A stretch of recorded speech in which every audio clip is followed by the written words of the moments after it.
আসসালামু আলাইকুম রহমতুল্লাহ। তো যারা অনেক দিন ধরে খুঁজতেছেন যে শখ করে বাসাবাড়ির মধ্যে টাইগার মুরগি পালবেন, কিন্তু অরিজিনাল জাতের যে টাইগার মুরগিটা সেটা পাচ্ছেন না, তো আজকে অরিজিনাল জাতের যে টাইগার মুরগিটা এটা আসলে চেনার উপায় কি বা এটা চিনবেন কিভাবে এই বিষয়ে বিস্তারিত আলোচনা করব।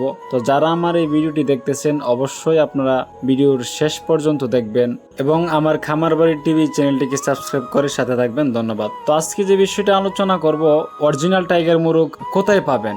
অনেকে অরিজিনাল টাইগার মুরগ কিনতে চাই কিন্তু প্রতারণার শিকার হচ্ছে।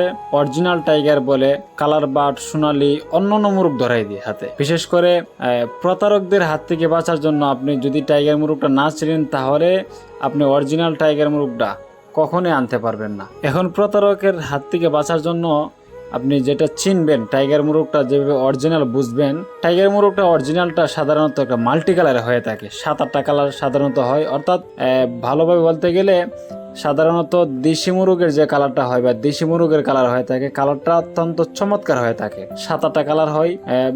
এখন ছোটবেলা চিনবেন কিভাবে?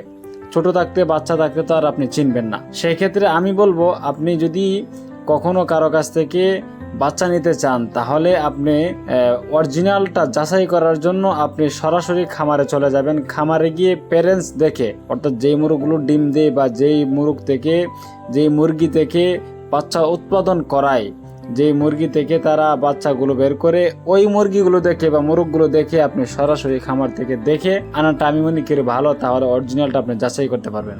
আর অরিজিনাল জাতের যে টাইগার মুরগটা হয়ে থাকে, এই টাইগার মুরগটা সাধারণত 7 থেকে 8 কেজি হয়। টাইগার মুরগটা অল্প দিনেই দ্রুত বৃদ্ধি পায় এবং মাংসের জন্য সবচাইতে বেস্ট হলো টাইগার মুরগ।